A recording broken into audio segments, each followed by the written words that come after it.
നമ്മൾ ഇന്നത്തെ മന്ത്രിസഭാ യോഗത്തിൽ സുപ്രധാനമായ ഒരു തീരുമാനം എടുത്തിട്ടുണ്ട്. നമ്മുടെ കൊച്ചി നഗരത്തിന് അടുത്തുള്ള രാമന്തുരത്തിൽ കൊച്ചി ഷിപ്പ്യാർഡിന് 18.16 ഏക്കർ ലീസിന് കൊടുക്കാൻ വേണ്ടിയിട്ട് ഉള്ള തീരുമാനം എടുത്തിട്ടുണ്ട്. അത് ഷിപ്പ് ബ്ലോക്ക് നിർമ്മാണമാണ്. 5000 കോടി രൂപയുടെ ഇൻവെസ്റ്റ്മെൻറ്റാണ് കൊച്ചിൻ ഷിപ്പ്യാർഡ് അവിടെ നടത്താം എന്നേറ്റിരിക്കുന്നത്. 2000 പേരുടെ കൊച്ചിൻ ഷിപ്പ്യാർഡിന് ഷിപ്പ് ബ്ലോക്ക് നിർമ്മാണത്തിന് കൊച്ചിയിൽ 18.16 ഏക്കർ സ്ഥലം കൊടുക്കുകയാണ്. ഇവിടെ നഗരത്തിനോട് അടുത്തുള്ളൊരു തുരുത്തിലാണ് അവിടെ കൊടുക്കുന്നത്. 5000 കോടി രൂപയുടെ നിക്ഷേപം അവിടെ ഉണ്ടാകും. 2000 എംപ്ലോയ്മെൻറ്റ് ജനറേഷൻ തൊഴിൽ സംരംഭങ്ങൾ ഉണ്ടാകും. പ്രത്യക്ഷത്തിൽ പരോക്ഷമായി കൂടുതൽ തൊഴിൽ സംരംഭങ്ങൾ ഉണ്ടാകും. ഇതിൻ്റെ ഭാഗമായി ആനുവൽ ലീസ് വാർഷിക ലീസ് തുകയായി 1.45 കോടി രൂപ സർക്കാരിന് ലഭിക്കും. അതിൻ്റെ GST തുക 1 കൂടിയാവുമ്പോൾ 1,70,00,000 രൂപ വാർഷികമായിട്ട് ലീസായിട്ട് കിട്ടും ഷിപ്പ്യാർഡിന്. ഇത് കുറേ നാളായിട്ട് പെൻഡിങ് ആയിട്ടുള്ളൊരു കേസാണ്. സർക്കാർ വന്നതിന് ശേഷം അത് കൊച്ചിൻ ഷിപ്പ്യാർഡുമായിട്ട് ചർച്ച ചെയ്ത് വേഗത്തിൽ എടുത്ത ഒരു തീരുമാനമാണ്, ഒരു വെയിറ്റ് ചെയ്യുന്നൊരു തീരുമാനമാണ്. ഒരു സെൻട്രൽ PSU ആണ് 5000 കോടി രൂപയുടെ നിക്ഷേപം നമുക്ക് നമ്മുടെ സംസ്ഥാനത്തേക്ക് കൊണ്ടുവരുന്നത്. അവിടെ ഒരു വലിയ ഒരു എംപ്ലോയ്മെൻറ്റ് ജനറേഷനും അതുപോലെയുള്ള കൊച്ചിയുടെ മറ്റ് വികസന സാധ്യതകൾക്കും ഇതൊരു വലിയ ഹേതുവായി തീരുമെന്നാണ് നമ്മൾ ചെയ്യുന്നത്.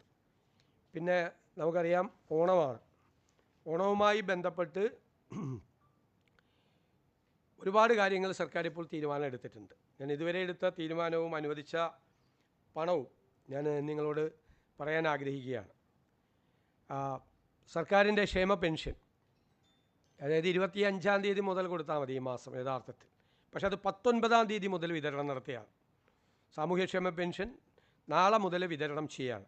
അതിനായിട്ടുള്ള 1105 കോടി രൂപ അനുവദിച്ചു. ഓണം ആയതുകൊണ്ടാണ് അടുത്ത മാസത്തേക്ക് കിട്ടേണ്ട പെൻഷൻ 19-ാം തീയതി തൊട്ട് കൊടുത്തു തുടങ്ങുന്നത്. പെൻഷൻ ഒരു മാസവും മുടങ്ങാതെ കൊടുക്കണമെന്നുള്ള UDF സർക്കാരിൻ്റെ നയത്തിൻ്റെ ഭാഗം കൂടിയാണിത്. സാമൂഹ്യ സുരക്ഷാ പെൻഷൻ 59,472 ഗുണഭോക്താക്കൾക്കായിട്ട് സംസ്ഥാന വിഹിതമായി 951 കോടി 40 ലക്ഷം അനുവദിച്ചു. ഗുണഭോക്താക്കൾ 59,472. സ്റ്റേറ്റ് ഷെയറാണ് 951 കോടി 40 ലക്ഷം അനുവദിച്ചത്. ക്ഷേമനിധി ബോർഡുകളുടെ പെൻഷൻ സർക്കാരിൻ്റെ ധനസഹായത്തോടുകൂടി പെൻഷൻ നൽകുന്ന 16 ബോർഡുകളിലെ 6.59 ലക്ഷം ഗുണഭോക്താക്കൾക്കായി 130 കോടി 32 ലക്ഷം അനുവദിച്ചു. ഇനി ദേശീയ സാമൂഹ്യ സഹായ പദ്ധതി വാർദ്ധക്യ, ഭിന്നശേഷി, വിധവ പെൻഷനുകളിലെ 8,46,456 പേർക്കുള്ള വിഹിതം കേന്ദ്ര സംസ്ഥാന വിഹിതമായിട്ടുള്ള 24.76 കോടി രൂപ അനുവദിച്ചു. ഓഗസ്റ്റ് 19 മുതൽ വിതരണം ആരംഭിച്ച് അതിൻ്റെ നടപടിക്രമങ്ങൾ പൂർത്തിയാക്കും. സർക്കാർ ജീവനക്കാരുടെയും പെൻഷൻകാരുടെയും ആനുകൂല്യങ്ങളും ബോണസും പ്രഖ്യാപിച്ചു. 630 കോടി 5 ലക്ഷം രൂപയാണ്. അംഗൻവാടി പെൻഷൻകാരുടെ കുടിശ്ശിക നേരത്തെ ഒരു 10 കോടി രൂപ അനുവദിച്ചിട്ടുണ്ടായിരുന്നു. 24 കോടി രൂപ കൂടി അനുവദിച്ചു. ഈ ജൂലൈ 31 വരെയുള്ള മുഴുവൻ കുടിശ്ശികയും അവരുടെ മുഴുവൻ കുടിശ്ശികയും കൊടുത്തു തീർക്കുകയാണ്. ഇപ്പോൾ ആകെ കൊടുത്തിരിക്കുന്നത് 34 കോടി രൂപയാണ്. അംഗൻവാടി പെൻഷൻകാരുടെ പെൻഷൻ കുടിശ്ശിക ഉണ്ടായിരുന്നത് വലിയ ഡിമാൻഡായിരുന്നു. അതുപോലെ ജീവനക്കാർക്കും അധ്യാപകർക്കും 4,500 രൂപ ബോണസ്, 20,000 രൂപ ഓണം അഡ്വാൻസ്. ബോണസിന് അർഹതയില്ലാത്തവർക്ക് 3,000 രൂപ ഉത്സവ ബത്ത. പാർട്ട് ടൈം കണ്ടിജൻറ്റ് ജീവനക്കാർക്ക് 6,000 രൂപ അഡ്വാൻസ്. സർവീസ് പെൻഷൻകാർക്ക് 1,250 രൂപ ബോണസ്. ആശാ അംഗൻവാടി പ്രവർത്തകർക്ക് 1,450 രൂപ ഉത്സവ ബത്ത. പിന്നോക്ക വിഭാഗ സ്കോളർഷിപ്പിൻ്റെ കുടിശ്ശിക ആയിരുന്നു. മുൻ സർക്കാരിൻ്റെ കാലത്തെ കുടിശ്ശിക തീർക്കുന്നതിനായി 84 ദിവസത്തിനകം 310 കോടി രൂപ അനുവദിച്ചു. പിന്നോക്ക വിഭാഗക്കാരുടെ സ്കോളർഷിപ്പിൻ്റെ കുടിശ്ശിക ആയിരുന്നു. ആരോഗ്യ മേഖലയിൽ കാസ്പ്, ആരോഗ്യകിരണം പദ്ധതികളിലെ അടിയന്തര ബാധ്യതകൾ തീർക്കാൻ 200 കോടി രൂപ അനുവദിച്ചു. ഇതിനേക്കാൾ കൂടുതൽ ബാധ്യതയുണ്ട്, പക്ഷെ അടിയന്തരമായിട്ടുള്ള ബാധ്യതകൾ തീർക്കാൻ 200 കോടി രൂപ അനുവദിച്ചു. സപ്ലൈകോ വഴി നെല്ല് സംഭരിച്ചതിൻ്റെ 2026 ജൂലൈ 31 വരെയുള്ള PRS കുടിശ്ശിക തീർപ്പാക്കാൻ 150 കോടി രൂപ അനുവദിച്ചു. നെല്ല് സംഭരണ കുടിശ്ശിക ഓണത്തിന് മുമ്പ് നൽകി തീർക്കുക എന്നതായിരുന്നു ഗവൺമെൻറ്റിൻ്റെ ലക്ഷ്യം. ജൂലൈ 31 വരെയുള്ള PRS കുടിശ്ശിക അതിൻ്റെ കണക്കേ നമ്മുടെ കയ്യിലില്ല, അത് മുഴുവൻ നമ്മൾ കൊടുത്തു തീർത്തു. സപ്ലൈകോയ്ക്ക് 53 കോടി രൂപ സബ്സിഡി കാര്യങ്ങൾക്ക് ഓണവിപണി സജീവമാക്കുന്നതിനും 53 കോടി രൂപ മുൻകൂറായിട്ട് അനുവദിച്ചു.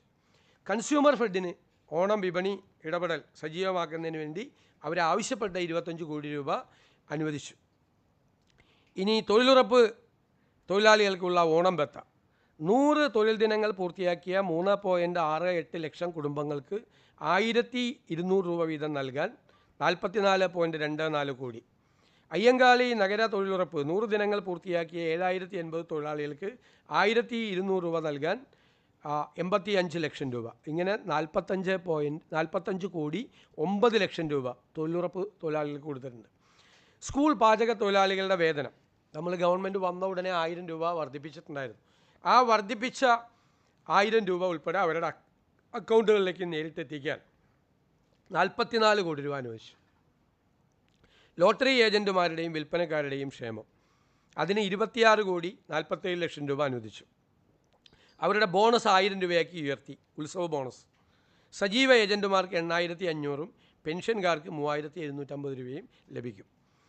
എൻഡോസൾഫാൻ ദുരിതബാധിതരുടെ സ്നേഹസാന്ത്വനം പദ്ധതിയിൽ അവരുടെ ധനസഹായവും പുനരധിവാസവുമായി ബന്ധപ്പെട്ട് 5208 നിലവിലുള്ള ഗുണഭോക്താക്കൾക്കും പുതിയതായി ഉൾപ്പെടുത്തിയ 1000 പേർക്കും സാമ്പത്തിക സഹായം, കെയർ ഗിവേഴ്സിനുള്ള ബത്ത, കുട്ടികളുടെ വിദ്യാഭ്യാസം, 10 MCRCകളുടെ നവീകരണം എന്നിവയ്ക്കായി 14 കോടി 40 ലക്ഷം രൂപ വകയിരുത്തി. പട്ടികവർഗ വിഭാഗക്കാർക്ക് ഓണക്കോടി അതിന് വേണ്ടിയിട്ട് 60 വയസ്സിന് മുകളിലുള്ള 52,826 പട്ടികവർഗക്കാർക്ക് ഒരാൾക്ക് 1000 രൂപ നിരക്കിൽ ഓണക്കോടി വിതരണം നടത്തും. അതിന് 5.28 കോടി അവതരിപ്പിച്ചു. വയനാട് ഞാൻ നേരത്തെ പറഞ്ഞതാണ്, പുനരധിവാസവുമായി ബന്ധപ്പെട്ട് 2 ലക്ഷം രൂപ അനുവദിച്ചു എന്ന് പറഞ്ഞ ഓരോരുത്തർക്കും. സ്പോർട്സ് കൗൺസിലിലെ കരാർ ജീവനക്കാരുടെ ശമ്പള കുടിശ്ശിക അത് ഏപ്രിൽ, മെയ്, ജൂൺ മാസങ്ങളിലെ വേതനം നൽകുന്നതിനായി 1.5 കോടി രൂപ അനുവദിച്ചു.